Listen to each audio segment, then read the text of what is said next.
Tikam Samurai 1. Dalam Kemelut Revolusi. Episode 35. Harimau. Apakah Bapak dia kenali? Bungsu bertanya. Saya tak tahu, jawab Bilal. Pembicaraan itu terhenti tak kala tiba-tiba saja tangan letenan itu menjambak rambut Bilal, menyentakkan ke atas sehingga kepalanya tertengadah. Hampir saja Bilal menghantam kerampang letenan itu dengan lutut karena berangnya. Tapi untung dia dapat menahan emosi. Dia sadar, kalau berbuat yang tidak-tidak, banyak penduduk yang akan jadi korban sia-sia. Dia menahan amarahnya sambil mengikuti sentakan pada rambutnya hingga dia berdiri. Mata letenan itu menatap wajahnya dengan teliti. Hei, bukankah ini orang yang lewat di Simpang 3 beberapa bulan yang lalu? Letenan itu berseru pada anak buahnya. Anak buahnya menatap pada si Bilal. Dan si Bilal segera ingat pada saat mereka diperiksa di penjagaan Simpang 3. Yaitu ketika dia dengan si Bungsu dan Suman. Di saat dimana dia diludahi oleh seorang tentara KNIL. Lelaki yang lain pada berkuak. Tentara Belanda ini sebenarnya datang ke Buluh Cina bukannya mencari Bilal atau si Bungsu. Peristiwa lenyapnya tentara Belanda dengan sebuah jeep dan sebuah power wagon 3 bulan yang lalu tak ada sangkut pautnya dengan kedatangan mereka kini. Mereka datang kemari dalam rangka memburu seorang pembunuh. Seorang lelaki pribumi telah membunuh seorang pedagang di Teratak Buluh. Pedagang itu orang asli Teratak Buluh yang terletak 3 jam bermotor tempel di hulu Teratak Buluh. Dan Belanda memburunya sampai kemari bukan tanpa alasan. Ada 2 alasan kenapa tentara Belanda memburu pembunuh yang menghiliri Sungai Kampar itu. Pertama, pedagang yang dibunuh itu adalah mata-mata Belanda. Kedua, memang menegakkan hukum dengan baik meski di tanah jajahannya. Mereka menyangka bahwa pembunuh itu berada di pasar Jumat ini. Makanya mereka menghentikan motor tempel mereka di hulu. Kemudian dengan jalan kaki mengepung pasar Jumat ini. Tapi letenan yang memimpin pemburuan itu ternyata mengenali Bilal. Dan karena dia mengenal Bilal, dia segera ingat kembali akan lenyapnya teman-temannya 3 bulan yang lalu. Yaitu persis setelah lewatnya Bilal dengan kedua temannya di Simpang 3. Benar, dialah yang kita periksa dulu. Saya ingat benar, dia saya ludahi waktu dalam pos pemeriksaan, kalau begitu dia punya hubungan dengan lenyapnya teman-teman kita 3 bulan yang lalu. Cari temannya yang lain. Perintah letenan itu menggelegar. Si Bungsu kaget mendengar perintah itu.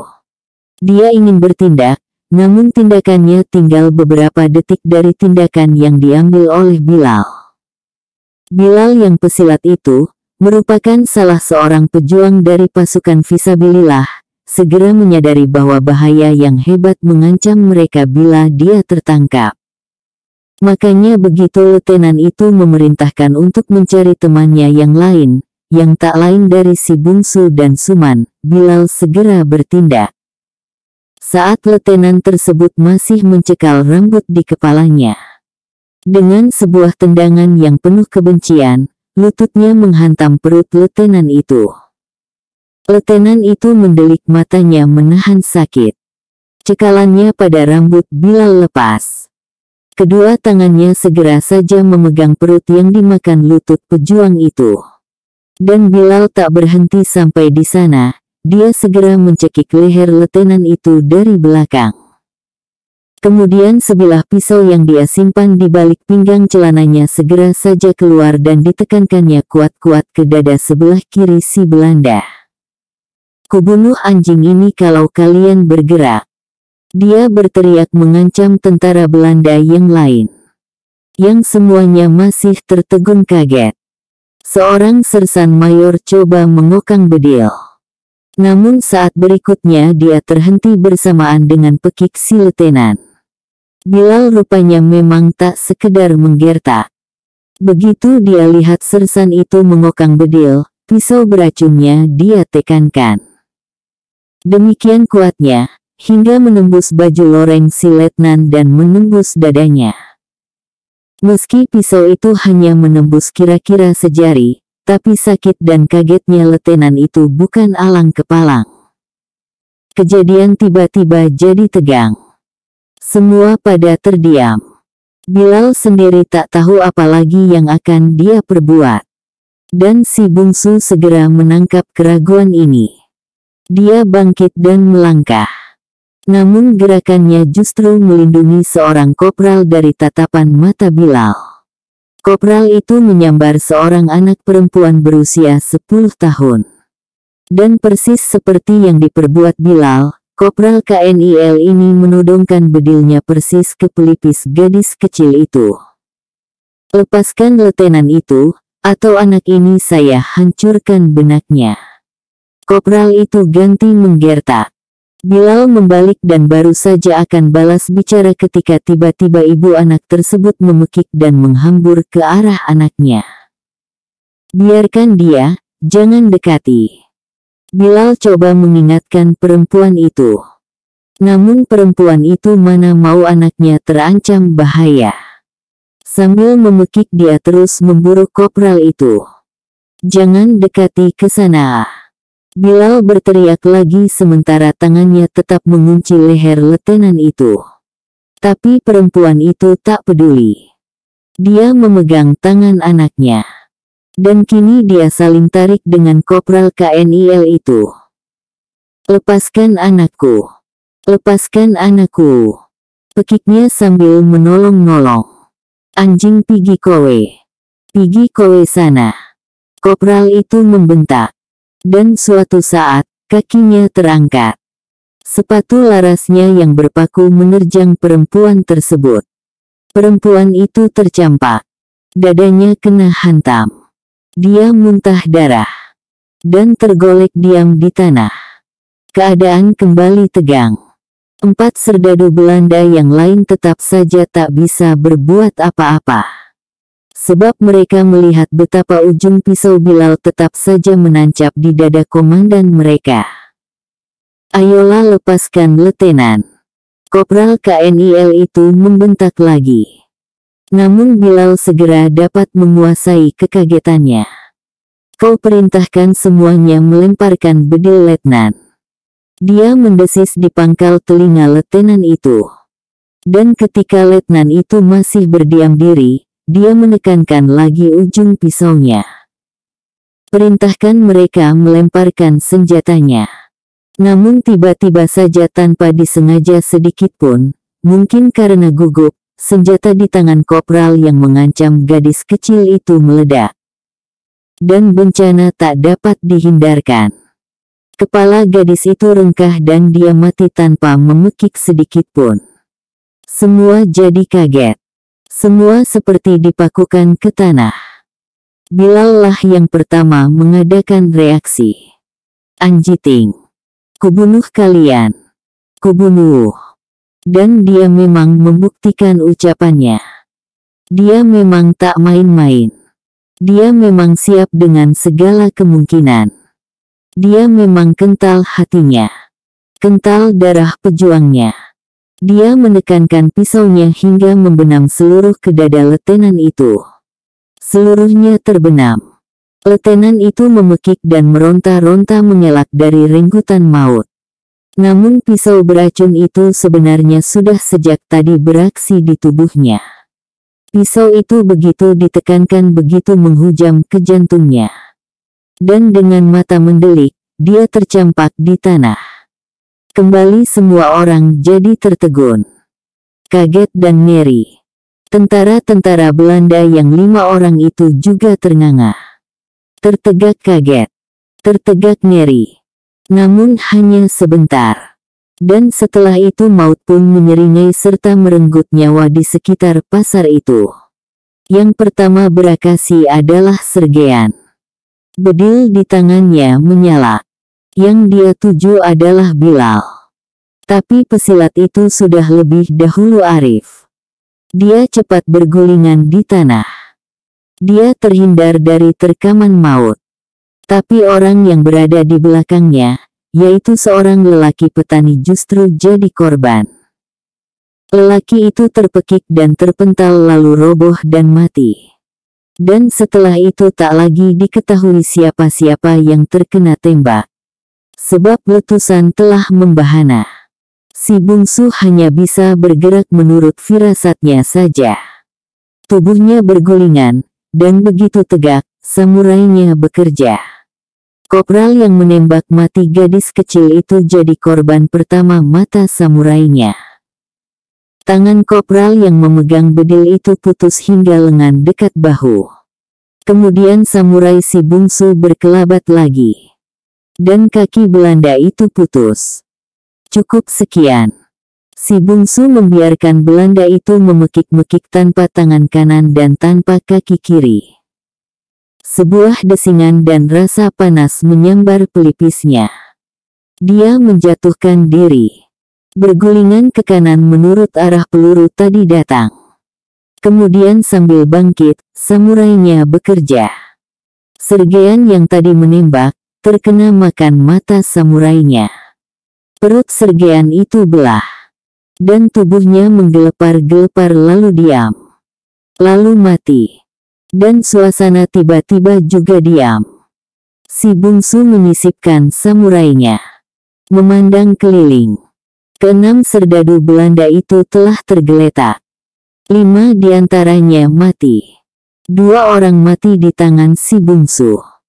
Yang lain disudahi oleh Bilal dan 6 orang lelaki yang menyerang memakai pisau, parang dan golok.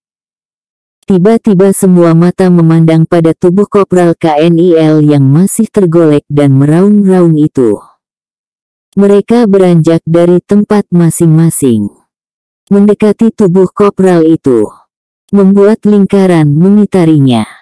Dan tiba-tiba seorang lelaki menyeruak. Dia masuk ke tengah memangku mayat gadis kecil yang tadi ditembak si kopral. Dia adalah ayah gadis itu. Semua pada diam menatapnya. Dia tidak anggota Fisabilillah. Dia hanya seorang petani biasa. Tapi tadi dia telah ikut menghujamkan pisaunya ke dada 2 orang Belanda. Dan kini dia tegak dengan kaki terkangkang memangku mayat anaknya. Menatap pada tentara Belanda yang telah membunuh putrinya itu. KNIL itu tiba-tiba terdiam pula dari raung kesakitannya. Dia menatap dengan mata terbuka lebar pada lelaki yang memangku gadis kecil itu. Dia segera mengenali gadis berambut hitam lebat itu. Gadis yang dia bunuh tadi. Mengapa kau bunuh dia? Lelaki itu bertanya. Suaranya perlahan. Aneh. Pertanyaan yang jujur dari seorang lelaki jujur dan bodoh. Lelaki kampung yang tak tahu menahu dengan peperangan atau politik. Mengapa kau bunuh anakku, padahal dia tak pernah menyakitimu?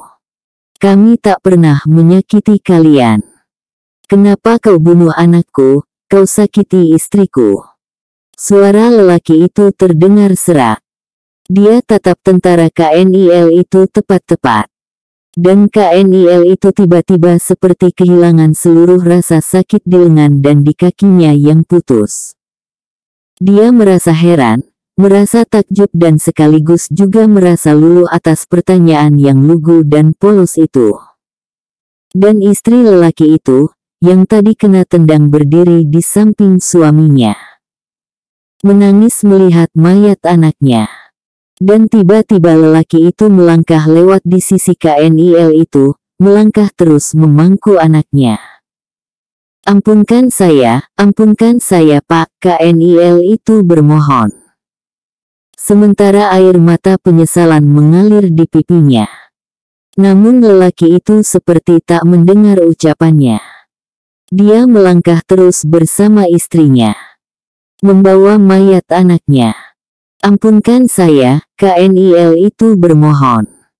Dia benar-benar merasa amat berdosa. Dan dia merasa tersiksa atas perlakuan lelaki pribumi yang tak mau membalas sakit hatinya. Kenapa lelaki itu hanya bertanya, kemudian pergi? Kenapa dia tak menikamnya saja? Dan akhirnya KNIL itu menangis terisak-isak. Bunuhlah saya. Bunuhlah saya. Saya tak layak untuk diampuni. Bunuhlah saya, bunuhlah saya. Dia bermohon pada penduduk yang mengitarinya. Namun semua penduduk hanya menatapnya dengan tatapan kosong. Kemudian satu demi satu mengurusi mayat teman-temannya yang mati kena tembakan tadi. Yang perempuan menangisi suaminya yang mati. Demikian pula kanak-kanak menangisi mayat ayahnya atau ibunya. Dalam perkelahian yang singkat itu, selain kelima tentara Belanda yang mati itu, ternyata ada 6 penduduk yang meninggal. 4 orang lelaki dewasa, 1 perempuan dan 1 anak-anak. Kemudian satu demi satu mayat-mayat itu mereka angkut ke rumah masing-masing. Dan kini di lapangan bekas pasar Jumat itu hanya ada 6 tubuh tentara Belanda. 5 diantaranya sudah jadi mayat, yang satu lagi menatap ke sekitarnya dengan perasaan tak menentu. Dia adalah tentara KNIL yang menembak anak ibu yang tangan dan kakinya dibabat si bungsu. Dia menoleh keliling, dan matanya berpapasan dengan tatapan mata si bungsu. Dia menatap pada samurai di tangan anak muda itu. Tolonglah saya. Bunuhlah saya. Jangan biarkan saya menderita seperti ini, mohonnya. Si bungsu menatapnya dengan tenang. Dia teringat pada nasib seorang datuk penyamun yang nasibnya juga sama dengan KNIL ini. Yaitu ketika datuk itu bersama temannya datang ke penginapan kecil di Aur Tajungkang untuk membalas dendam padanya. Kemudian menista Mei Mei. Datuk itu dia babat kedua tangan dan kedua kakinya. Kemudian dia tinggalkan berguling mengerang dan memohon-mohon untuk dibunuh di lantai penginapan dan demikian pula lah yang dialami KNIL ini. Dia lebih suka mati daripada menanggung malu tak bertangan dan tak berkaki. Si bungsu sebenarnya memang ingin membunuh KNIL jahanam ini. Tapi dia ingin memberi pelajaran atas pembunuhan yang telah berkali-kali dilakukan si KNIL tersebut. Tolong bunuhlah saya, KNIL itu memohon lagi. Bukan urusan saya. Orang kampung ini akan menentukan nasibmu. Engkau datang ke kampung ini membawa bedil, membunuh kanak-kanak, menembaki perempuan dan lelaki yang tak berdosa.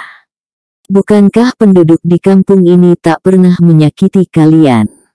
Kenapa hari ini kalian datang membunuh mereka? KNIL itu tak bisa bicara. Sementara itu, pedagang-pedagang selesai mengumpulkan jualan yang terlambat di tepian batang kampar itu.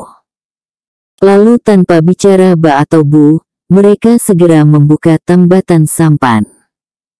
Harap jangan terdengar oleh Belanda di teratak bulu atas peristiwa yang terjadi di sini. Katakan saja bahwa kalian tak pernah bertemu dengan Belanda di kampung ini, Bilal berseru dari tebing kepada pedagang-pedagang itu. Sebab kalau sempat saja peristiwa ini bocor, maka dia sudah bisa meramalkan bahwa akan ke kampung ini seluruh pasukan Belanda untuk membunuh mereka. Para pedagang itu tak ada yang menyahut. Kalau ternyata peristiwa ini bocor, maka ingatlah, kami akan mencegat kalian bila hilir ke langgam. Dan kita akan bermusuhan sepanjang zaman. Bilal berseru lagi. Sumpahnya ini membuat bulu tengkuk pedagang-pedagang yang akan berkayu itu pada merinding. Kalau penduduk kampung ini memang bermusuhan dengan mereka sepanjang zaman itu berarti sepanjang zaman pula mereka tak dapat melayari sungai ini. Dan itu berarti mereka kehabisan mata pencaharian pula. Sebab satu-satunya tempat berjualan yang menghasilkan uang adalah ke teratak bulu. Dan bila dagangan di sana habis, mereka bisa jalan darat membeli dagangan baru ke Pekanbaru. Percayalah Bilal, dari kami takkan pernah terbuka rahasia ini. Kami bangga pada kalian, yang telah berani melawan dan membunuh penjajah. Pimpinan dari pedagang-pedagang itu berseru pula. Dan mereka lalu berkayuh ke hulu satu demi satu. Ada 12 sampan dan tongkang pedagang itu. Bergerak seperti siput merangkak pada arus sungai Kampar ke arah hulu. Bilal menatap sampan itu bergerak. Setelah jauh, dia membalik. Menghadap pada Kopral KNIL yang masih terbaring itu. Sementara penduduk kampung yang lain, atas petunjuk Suman mengangkati mayat-mayat Belanda yang lain ke arah perkampungan. Bilal melangkah mendekati KNIL itu. Kami takkan membunuhmu. Kematian merupakan hal yang terlalu enak bagimu. Tapi engkau akan tetap mati kehabisan darah. Bilal mencabut pisau yang tadi dia tikamkan ke dada letenan. Melemparkan hingga tertancap di sisi tubuh KNIL itu. Engkau boleh pilih, mati secara perlahan di sini atau bunuh diri dengan pisau itu, dan Bilal memberi isyarat pada si bungsu untuk meninggalkan tempat tersebut. Bungsu melangkah mengikuti Bilal ke arah mayat-mayat Belanda tadi diangkuti. Namun beberapa langkah mereka berjalan, KNIL tadi terdengar mengeluh. Mereka menoleh, dan melihat betapa pisau yang diberikan Bilal tadi telah menancap di dadanya. KNIL itu ternyata lebih suka bunuh diri daripada tetap dibiarkan terguling tak berdaya di sana. Dia lebih suka mempercepat kematiannya daripada harus menunggu maut merangkak secara perlahan menyakiti nyawa dan jasadnya. Dia memilih jalan singkat. Bilal berkata. Bungsu hanya diam menatap. Bilal menyuruh 2 orang penduduk untuk mengangkat mayat KNIL itu. Bersihkan bekas-bekas darah di tanah. Dan Asir, kau biasa membawa motor tempel. Bawa motor tempel Belanda itu ke Danau Baru. Tenggelamkan di sana. Orang-orang yang disuruh itu melaksanakan tugas mereka. Dan Bilal membawa si bungsu ke arah mayat-mayat Belanda itu diangkuti. Mayat-mayat itu ternyata diangkuti ke belakang kampung. Ke hutan belantara yang masih perawan. Kaum lelaki berkumpul di sana. Menanti Bilal dan si bungsu. Semua mereka menoleh pada Bilal dan si bungsu yang baru muncul. Menatap dengan diam. Guruh tiba-tiba menderam di angkasa. Bilal berhenti, demikian pula si bungsu. Para lelaki melirik ke samurai yang terpegang di tangan kanan si bungsu. Dari cerita yang pernah mereka dengar, anak muda ini mahir dan amat cepat dengan samurai Jepang itu. Tapi di pasar Jumat tadi, beberapa orang sempat melihatnya. Itu pun secara tak pasti. Sebab hampir semua mereka terlibat dalam perkelahian yang hanya sebentar. Hanya saja, dari mayat-mayat yang mereka bawa ini, ada 2 orang tentara Belanda yang belah perut dan dadanya. Dan itu pasti termakan samurai. Jadi dengan kopral yang putus kaki dan tangan kanannya itu, ada 3 serdadu Belanda yang dibabat samurai tersebut. Hanya itu sebagai bukti bagi penduduk bahwa anak muda ini memang cepat dengan samurainya. Hanya sayangnya tak seorang pun yang sempat melihat dengan pasti bagaimana caranya dia memainkan senjata maut itu. Kini mereka tegak membisu. Bilal yang merupakan seorang pemuka di kampung itu akhirnya bersuara. Asir, saya suruh membawa motor tempel Belanda itu ke Danau Baru. Menenggelamkan di sana. Saya rasa kalaupun ada pencaharian oleh pihak Belanda kemari mereka takkan menemukan jejak sedikit pun, dia berhenti. Para lelaki itu tak ada yang bersuara. Bilal menyambung, kini kita kuburkan mayat-mayat Belanda ini. Kuburkan bersama pakaian mereka. Senjata simpan di rumah Suman. Kita kuburkan mereka lebih ke hutan sana. Lewati paya-paya tersebut agar jejak kita tak mudah ditemukan. Kubur yang dalam, agar mayat mereka tak digali harimau. Masih tanpa suara, kaum lelaki itu mulai mengangkati mayat keenam serdadu Belanda tersebut. Guruh kembali menderam rusuh di kaki langit, mengirimkan suasana seram ke hati mereka. Satu demi satu mulai menyeruak rimba menuju paya-paya. Biar saya di depan membuka jalan, si bungsu berkata sambil mendahului rombongan pemangku mayat tersebut. Di depan dia menghunus samurainya. Ketika dia akan menebas semak untuk membuka jalan, dia terhenti mendengar seruan Bilal. Jangan ditebas. Tapi ini menyulitkan perjalanan yang memangku mayat, ya. Tapi tebasan itu juga akan memudahkan Belanda masuk untuk mencari jejak mayat teman-temannya. Si bungsu menjadi mengerti duduk soalnya. Dia mengagumi ketajaman firasat Bilal. Oleh karena itu dia memasukkan kembali samurainya. Kemudian dengan mempergunakan samurai bersarung itu dia menguatkan semak-semak untuk membuat jalan bagi temannya yang di belakang. Mereka berjalan dengan diam. Yang terdengar hanyalah geseran tubuh dengan dedaunan. Mereka melalui rimba yang lebat. Tak lama kemudian, mereka tiba ke tepi rawa dan bancah yang tadi disebutkan Bilal.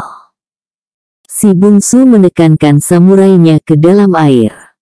Menduga dalam bancah ini, ujung samurainya menekan tanah dasar air. Cukup keras. Kemudian dia mulai melangkah masuk air. Yang lain menuruti. Kita ke seberang sana, tanyanya sambil menoleh pada Bilal yang berada di tengah barisan itu. Bilal mengangguk. Bungsu menepi memberi jalan kepada orang yang di belakangnya. Lelaki itu lewat dengan mayat letenan Belanda di bahunya. Berturut-turut lewat lelaki yang lain. Namun tiba-tiba si bungsu merasa dirinya jadi tegang. Matanya menyipit.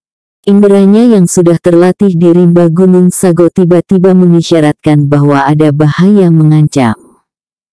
Samurainya dengan cepat berpindah ke tangan kiri. Sementara tangan kanannya menggantung melemas. Beberapa lelaki lagi lewat di hadapannya. Dia menatap dengan tegang. Bahaya yang tercium oleh firasatnya itu makin mendekat. Lelaki yang paling depan telah naik kembali ke tanah di seberang bancah sana. Jaraknya dengan si bungsu ada sekitar 2 depa. Si bungsu kenal benar dengan isyarat yang dia tangkap ini. Amat kenal. Hanya kini dia memastikan di mana sumber bahaya itu. Sedetik dia memejamkan mata, inderanya yang terlatih, yang melebihi ketajaman indera binatang buas manapun, segera mengetahui bahaya itu. Tiba-tiba dia memekik seperti pekikan raja hutan. Pekikannya yang dahsyat itu diikuti oleh terangkatnya tubuhnya dari tempatnya tegak. Dirinya yang tadi tegak dalam rendaman air sebatas paha, tiba-tiba melambung dalam suatu lompat tupai yang terkenal itu. Tubuhnya mengapung segera dari permukaan air bancah. Melambung ke arah depan di mana lelaki yang memangku mayat letenan itu tegak. Tidak hanya lelaki dengan mayat letenan itu saja yang tertegak diam. Semua anggota rombongan pengubur mayat itu, termasuk Bilal yang berjumlah 14 orang pada tertegak kaget, dan seperti dipakukan ke tanah begitu mendengar pekik si bungsu tadi. Dan kini dengan pandangan tak berkedip, mereka melihat tubuh si bungsu turun di depan sekali. Persis di sisi Soli yang memangku mayat letenan itu. Tangan kanan si bungsu dengan kuat mendorong tubuh Soli. Karena di bahunya ada beban, Soli tak bisa menguasai keseimbangan, tubuhnya segera saja terdorong ke samping. Tak hanya sekedar terdorong, tapi terjatuh duduk.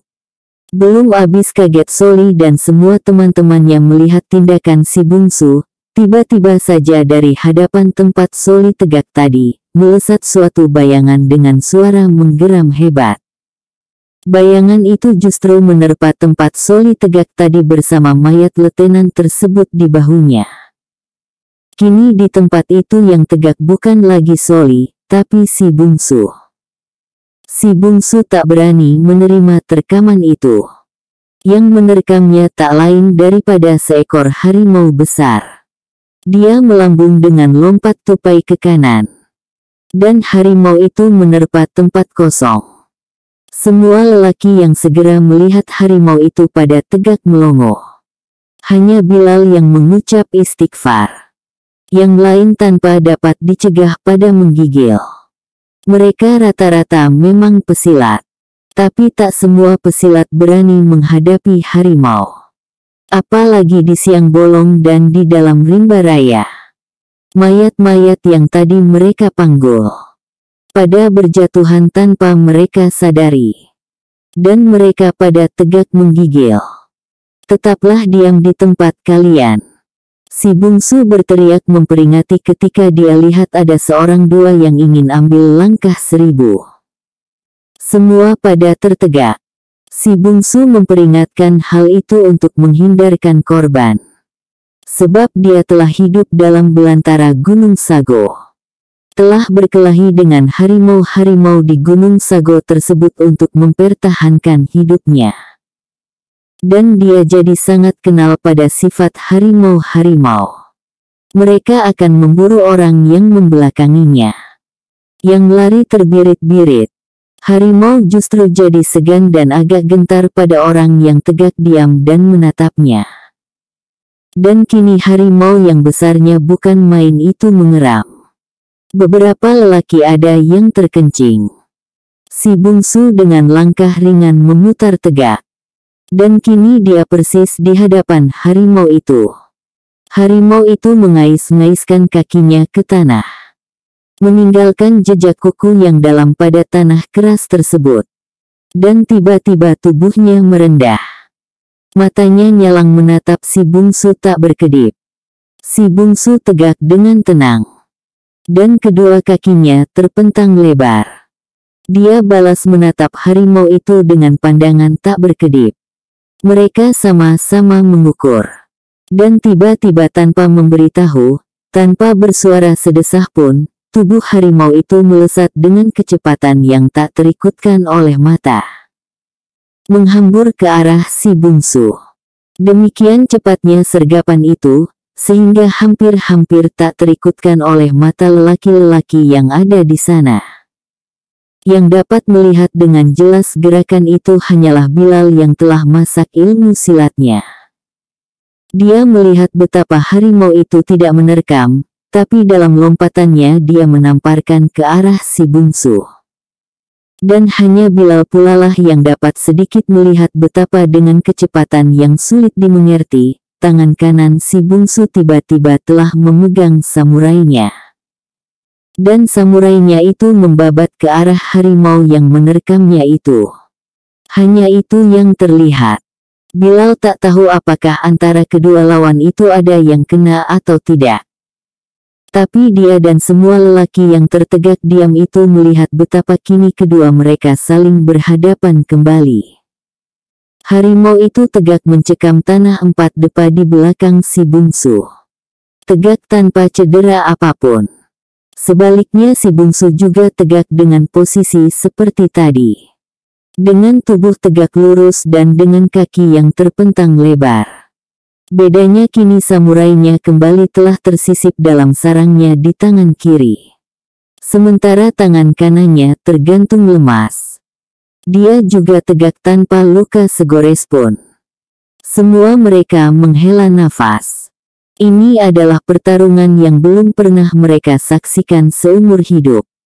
Belum pernah dan mungkin tak pernah terjadi untuk kedua kalinya. Mereka memang banyak mendengar bahwa pesilat-pesilat tangguh biasanya memutus kaji dengan bertarung melawan harimau. Dan mereka juga tahu bahwa di antara pesilat-pesilat yang tangguh itu, Bilal konon adalah salah seorang yang telah lulus dari perkelahian seperti ini. Entah benar entah tidak, tapi sudah menjadi rahasia umum, sudah menjadi buah bibir, bahwa Bilal telah lulus dari ujian dengan mimik belang. Mereka tak mengetahui dengan pasti karena tak melihatnya. Dan sebaliknya Bilal pun tak pernah membantah atau mengiyakan desas-desus itu. Yang jelas dia memang seorang pesilat tangguh yang telah masak. Dan kini, manusia melawan harimau. Bila ada kesempatan seperti itu, maka meski dengan celana basah karena kencing, mereka berusaha juga untuk tetap tegak. Berusaha agar mata mereka terbuka lebar menyaksikan perkelahian itu. Menyaksikan dengan tubuh terguncang-guncang karena menggigil nyeri. Tiba-tiba mereka menyaksikan sesuatu yang aneh. Di belakang sana, harimau itu kembali mencengkamkan kaki depannya ke tanah. Matanya menatap marah pada si bungsu yang membelakanginya. Membelakang. Bayangkan, ada manusia yang berani membelakanginya. Bukankah itu suatu penghinaan? Harimau itu benar-benar berang. Dia tak mau dihina demikian. Apalagi di hadapan tatapan sekian banyak manusia. Dan dia berniat kali ini untuk mengoyak tubuh manusia sombong yang membelakanginya ini. Akan halnya si bungsu, kelihatan memejamkan matanya. Kemudian perlahan merendahkan tubuh. Lalu duduk bersila di tanah. Duduk dengan mata tetap terpejam. Inilah yang membuat heran dan terkejut lelaki-lelaki dari buluh Cina itu. Termasuk Bilal. Tak seorang pun yang tahu, bahwa jika dia telah berbuat demikian itu berarti di sekitarnya nada maut yang siap merenggut nyawa setiap makhluk yang mendekati tubuhnya yang diam terpejam itu. Tak seorang pun yang mengetahui itu. Bahkan Bilal yang pesilat tangguh itu tak pula bisa menangkap secara penuh. Dia hanya bisa menerka-nerka bahwa anak muda itu sebenarnya barangkali sedang memusatkan inderanya. Sedang menghimpun segala makrifat. Tapi itu hanya dugaannya saja. Dia tetap saja cemas melihat hal itu. Dan tiba-tiba, tanpa suara sedesah pun seperti tadi, bahkan kini seperti tak ada angin terkuat sedikit pun oleh tubuhnya yang besar dan dahsyat itu, harimau tersebut melesat dengan kecepatan hampir-hampir 3 kali kecepatan loncatannya yang pertama tadi. Meloncat dengan mulut yang diarahkan untuk menerkam tepat-tepat ke tengkuk si bungsu. Bilal tak melihat gerakan sedikit pun dari pihak si bungsu. Dan saat berikutnya, terlalu cepat buat diikuti mata siapapun. Terlalu cepat. Hanya bayangan yang tak jelas. Mereka hanya melihat betapa kelebatan bayangan yang cepat itu akhirnya berhenti dalam bancah dari mana si bungsu tadi melambung keluar. Harimau itu tertegak dengan keempat kakinya di bancah itu. Separuh tubuhnya bahagian bawah terendam dalam bancah. Dan di bawahnya terhimpit si bungsu. Yang kelihatan keluar mencuat dari bawah perut harimau itu hanyalah tangannya. Bersambung ke episode 36.